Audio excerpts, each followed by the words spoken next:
അടുത്തതായിട്ട് കൃതഘ്നോപാഖ്യാനം.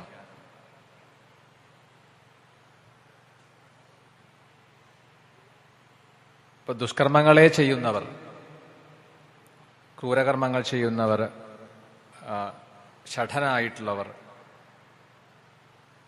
ആർജവം ഇല്ലാത്തവർ, ആപൽഘട്ടത്തിൽ ഉപേക്ഷിക്കുന്നവർ, വേദനിന്ദ ചെയ്യുക,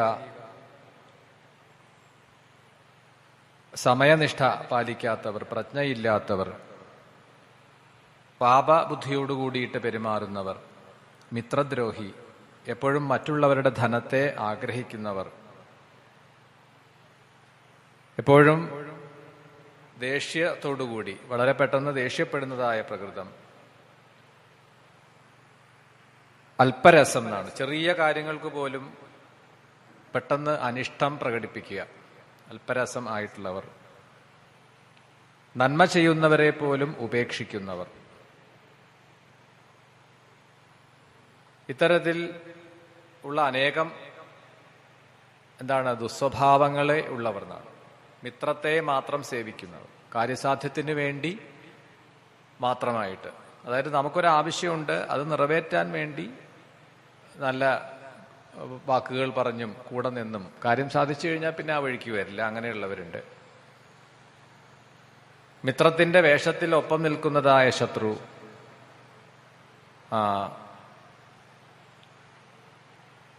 മിത്രദ്രോഹി, പ്രാണിഘാതകൻ, കൃതഘ്നൻ, ഇവരുമായിട്ടൊന്നും തന്നെ ഒരിക്കലും സൗഹൃദം ഉണ്ടാക്കരുത്, അവരുമായിട്ട് സഹവസിക്കരുത് എന്നാണ്.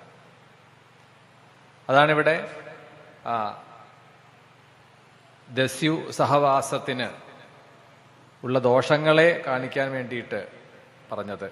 ഇനി നമുക്ക് ആരുമായിട്ടാണ് സൗഹൃദം ഉണ്ടാവേണ്ടത്, ആരുമായിട്ടാണ് സഹവസിക്കേണ്ടത്, സൗഹൃദം സ്ഥാപിക്കേണ്ടവർ, ഒത്തുചേർന്ന് പ്രവർത്തിക്കാവുന്നവരാരാണ്? നല്ല സൗഹൃദങ്ങൾ, അതായത് കൃതജ്ഞന്മാർ,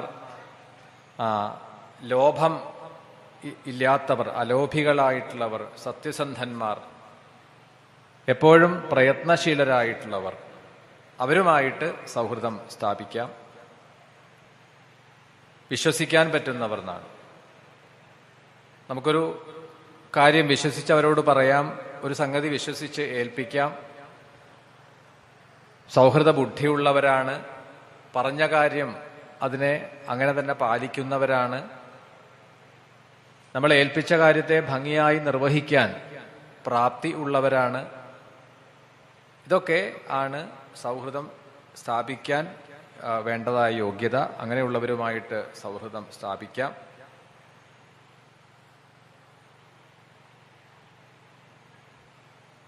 അതിനായിട്ടാണ് ഇവിടെ ചില ഉദാഹരണ കഥകളൊക്കെ പറയുന്നുണ്ട്. പിന്നീട് അത്തരത്തിലൊരു മറ്റൊരു വിഷയത്തെ പറയാൻ വേണ്ടിയിട്ടാണ് സംവാദ ഗീതയെ ഇവിടെ സൂചിപ്പിക്കുകയാണ്.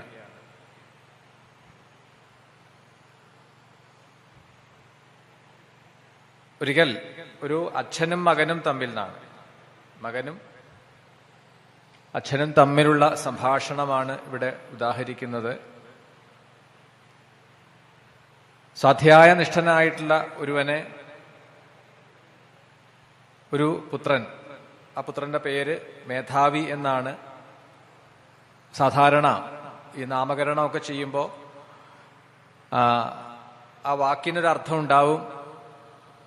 നല്ല അർത്ഥത്തെ ദ്യോതിപ്പിക്കുന്ന പദങ്ങൾ നോക്കിയിട്ട് തെരഞ്ഞെടുത്തിട്ടാണ് നാമകരണമൊക്കെ ചെയ്യപ്പെടുക. അങ്ങനെ വേണം എന്ന് സ്മൃതികാരന്മാരൊക്കെ പറയാറുണ്ട് എന്നാണ്. ഇപ്പോൾ സ്മൃതിയിലൊക്കെ പെൺകുട്ടികൾക്ക് നാമകരണം ചെയ്യേണ്ടതിനെ പറ്റിയിട്ടുള്ള വ്യവസ്ഥകൾ പറയുമ്പോൾ ദീർഘാക്ഷരമുള്ള ഒരു നാമം പദം ആയിരിക്കണം. അതിൻ്റെ അർത്ഥം, നമ്മൾ ഏതൊരു വാക്ക് കേൾക്കുമ്പോഴും അതിൻ്റെ അർത്ഥം എന്ത്, നല്ല അർത്ഥത്തെ ദ്യോതിപ്പിക്കുന്നതായിരിക്കണം. എന്നാൽ ലളിതമായിരിക്കണം എന്നാണ് പദങ്ങൾ. കേമാണ് എന്ന് കരുതിയിട്ട് വലിയ വിളിക്കാൻ പറ്റാത്ത ആർക്കും വിളിക്കാൻ പറ്റാത്തൊരു നാമമാണെങ്കിൽ അങ്ങനെ നാമകരണം ചെയ്താൽ ബുദ്ധിമുട്ടാണ്, അങ്ങനെ പാടില്ല എന്നൊക്കെ പറയും. അപ്പൊ ഇവിടെ ഇദ്ദേഹം തന്റെ മകന് മേധാവി എന്ന് നാമകരണം ചെയ്തു. സാധാരണ നമ്മൾ ഇത് പേര് ആയിട്ടല്ല അധികവും കേൾക്കുക. മേധാവി എന്ന് വെച്ച് കഴിഞ്ഞാൽ ഏതെങ്കിലും ഒരു കാര്യത്തിൽ ഏറ്റവും ഉയർന്ന തലത്തിൽ ഒരു സ്ഥാപനത്തിന്റെ ആണെങ്കിൽ അതിന്റെ ഉയർന്ന പദവിയിലിരിക്കുന്ന ആളെ അങ്ങനെ നമ്മൾ വിശേഷിപ്പിക്കാറുണ്ട്. പക്ഷെ ആ വാക്കിന് ശരിയായ അർത്ഥം മേധയോടുകൂടി, മേധാശക്തി, ബുദ്ധിശക്തി, നല്ല മേധയോട് കൂടിയിട്ടുള്ള ഒരുവനെയാണ് മേധാവി എന്ന് പറയുക. ഇനി ഈ മേധ എന്ന പദത്തിന് അർത്ഥം പറയുക ബഹുഗ്രന്ഥ സാമർഥ്യം എന്നാണ്. ഏതൊരു ഗ്രന്ഥത്തെയും വളരെ അനായാസമായിട്ട് അതിന് മനസ്സിലാക്കാൻ കഴിയുക, അത് അതിൻ്റെ ഉള്ളടക്കം എന്താണെന്ന് അറിയുകയും അത് സ്വയം മനസ്സിലാക്കുകയും മറ്റുള്ളവർക്ക് പറഞ്ഞു കൊടുക്കാനും ഉള്ള കഴിവുണ്ടാവണം ഒരു മേധാവിക്ക്. അപ്പോൾ അനേകം ഗ്രന്ഥങ്ങളെ അറിയാനും അങ്ങനെ അറിവ് നേടാനും സ്വാംശീകരിക്കാനും അതിനെ പകർന്നു കൊടുക്കാനും ഒക്കെയുള്ള കഴിവ് ഉള്ളവരെയാണ് മേധാവി എന്നിവിടെ വിശേഷിപ്പിക്കുക.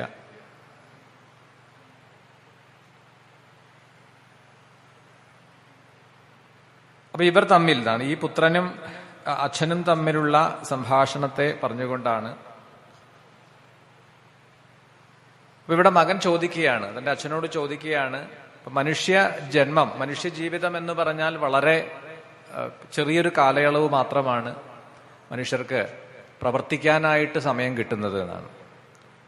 അപ്പോൾ വേഗത്തിൽ അവസാനിച്ചു കൊണ്ടിരിക്കുന്നതായ ഈ മനുഷ്യ ജീവിതത്തിൽ ബുദ്ധിമാനായ ഒരുവൻ ചെയ്യേണ്ടത് എന്താണ് എന്ന് ചോദിക്കുകയാണ്.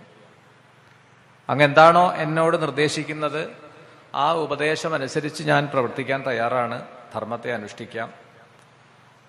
അപ്പൊ ഈ മകന്റെ ചോദ്യം കേട്ടിട്ടാണ് അച്ഛൻ മറുപടി പറഞ്ഞു, ആദ്യം വേണ്ടത് ഒരു വ്യക്തിയുടെ ജീവിതത്തിൽ വിദ്യാഭ്യാസ കാലം നല്ല അറിവ് നേടുക എന്നുള്ളത് തന്നെയാണ്. ഇപ്പൊ നമ്മൾ ഒരു മനുഷ്യായുസ്സിനെ 4 ഭാഗങ്ങളാക്കിയിട്ട് ബ്രഹ്മചര്യം, ഗാർഹസ്ഥ്യം, വാനപ്രസ്ഥം, സന്യാസം എന്നിങ്ങനെ 4 ആശ്രമങ്ങളായി പറഞ്ഞിരിക്കുന്നത് കാണാം. ഇപ്പൊ പുരാണങ്ങളിലൊക്കെ പലയിടത്തും ഇത് പറയും. അപ്പൊ അതിന്റെ ഒരു ഉദ്ദേശം എത്രയേ ഉള്ളൂ, ആദ്യത്തെ കുറച്ചു കാലം, ആദ്യ കാൽഭാഗം എന്നാണ്. 4ആക്കി പിരിക്കുകയാണെങ്കിൽ ആദ്യ കാൽഭാഗം വിദ്യ നേടാൻ വേണ്ടിയിട്ടാണ്. പലപ്പോഴും അറിവുകൾ നമ്മൾ നേടുന്നത് അത് ഗ്രന്ഥങ്ങളിൽ നിന്നും ഗുരുമുഖത്തു നിന്നും ഒക്കെയാണ്. അതുകൊണ്ട് പൂർണ്ണതയാവുന്നില്ല. നമ്മൾ ഏതൊരു അറിവ് നേടിയാലും അതിന്റെ പ്രായോഗിക വശം എന്ന് പറയുന്ന മറ്റൊന്നുണ്ട്. ഇപ്പൊ ഭക്ഷണം ഉണ്ടാക്കാനായിട്ട് നമ്മൾക്ക് ഇന്നിപ്പോ ധാരാളം സോഷ്യൽ മീഡിയ ഉള്ള കാലമാണ്. നമുക്ക് ഇത് നോക്കിയാൽ കിട്ടും എങ്ങനെ ഉണ്ടാക്കേണ്ടത്, ആരോടും ചോദിക്കുകയൊന്നും വേണ്ട. അത് എങ്ങനെ ഉണ്ടാക്കിയത് എന്നുള്ളത് പിന്നെ അത് വേറൊരു കാര്യം. പക്ഷേ പലരും ഇങ്ങനെ ദിവസവും ഓരോന്നോരോന്ന് പുതിയത് അങ്ങനെ ചെയ്യാം, ഇങ്ങനെ ചെയ്യാം. അപ്പൊ ഇതിന്റെയൊക്കെ അറിവ് നമുക്ക് കിട്ടും. പക്ഷേ നമ്മളത് പ്രായോഗികമാക്കിയിട്ടൊന്നും നോക്കണ്ടേ? ഒരു ദിവസം പുതിയൊരു ഇതുണ്ടാക്കണം. അപ്പൊ അതിന് വേണ്ട സാധനങ്ങൾ എന്താണ്, ചേരുവകൾ എന്താണ്, അത് എന്തൊക്കെ ചെയ്യണം, ഇതൊക്കെ നമ്മൾ നേടിക്കൊണ്ടുവന്ന് അത്തരത്തിൽ തയ്യാറാക്കി നോക്കുമ്പോൾ മാത്രമേ ആ അറിവ് പൂർണ്ണമാവുന്നുള്ളൂ.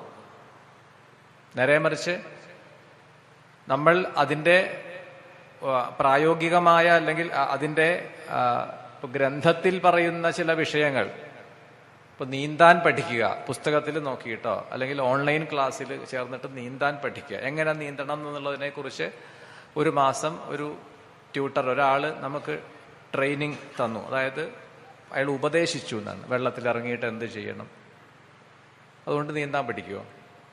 അങ്ങനെ 1 മാസത്തെ ഓൺലൈൻ ക്ലാസ് കഴിഞ്ഞ് നമ്മളെ പുഴയിലേക്ക് ഇറക്കി വിട്ടാൽ എന്താവും? നീന്താൻ അറിയില്ല എങ്കിൽ, അവന് പ്രായോഗിക ബുദ്ധി ഇല്ലെങ്കിൽ അവന് വെള്ളത്തിൽ മുങ്ങിത്താഴും. അപ്പൊ 2ാമത്തെ ഘട്ടം എന്ന് പറയുന്നത് ജീവിതത്തിൽ പ്രായോഗിക അറിവുണ്ടാവണം, പ്രായോഗിക ബുദ്ധി. പഠിച്ച കാര്യങ്ങളെ പുസ്തകത്തിൽ നിന്നോ ഗുരുമുഖത്തു നിന്നോ അറിഞ്ഞ കാര്യങ്ങളെ അവനവന്റെ ജീവിതത്തിലൊന്ന് പകർത്തി നോക്കണം. അപ്പൊ ശരിക്ക് ഈ വിദ്യാഭ്യാസ കാലഘട്ടം കഴിഞ്ഞ് നമുക്ക് തന്നിട്ടുള്ള ഗാർഹസ്ഥ്യം എന്ന് പറയുന്നത് ശരിക്കും പറഞ്ഞാൽ അതാണ് ഈ ഒരു പ്രായോഗിക ജീവിതം, പ്രാക്ടിക്കൽ ക്ലാസ് എന്ന് വേണമെങ്കിൽ പറയാം. പഠിച്ചതും അല്ലാത്തതുമായ കുറെ സംഗതികളെ നമ്മൾ പ്രായോഗിക തലത്തിൽ കൊണ്ടുവരികയാണ്. ഇപ്പൊ ഗുരുമുഖത്തു നിന്നൊരു വിദ്യ പഠിക്കണ കൂട്ടത്തിലൊരു വിദ്യാർത്ഥി പഠിച്ചു അതിഥി ദേവോ ഭവ. അതങ്ങനെ ബൈഹാർട്ടാക്കി ചൊല്ലിയിട്ട് കാര്യമൊന്നുമില്ലല്ലോ. അവന്റെ ജീവിതത്തിൽ അതിഥി എന്താണ്, ആരാണ് അതിഥി, ആ അതിഥിയെ എങ്ങനെയാണ് സ്വീകരിക്കേണ്ടത്. അതിഥി എന്ന് പറഞ്ഞാൽ നമ്മുടെ ഗൃഹത്തിൽ വരുന്ന വിരുന്നിന് വരുന്നവർ മാത്രമൊന്നുമല്ല. തിഥി തെറ്റി വരുന്ന എല്ലാ അനുഭവങ്ങളും അതിഥികളാണ് നമ്മളുടെ ജീവിതത്തിൽ.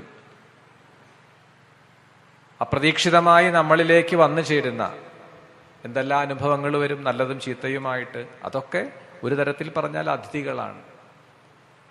അപ്പൊ അതിനെ രണ്ട് കൈ നീട്ടി സ്വീകരിക്കുകയാണ് വേണ്ടത് എന്ന് ഒരു ഗുരുമുഖത്തു നിന്ന് പഠിച്ച അത് ബോധ്യമുള്ള ഒരാൾക്ക് ജീവിതത്തിൽ ക്ലേശങ്ങൾ വരുമ്പോഴും പതറില്ല, അടിപതറില്ല.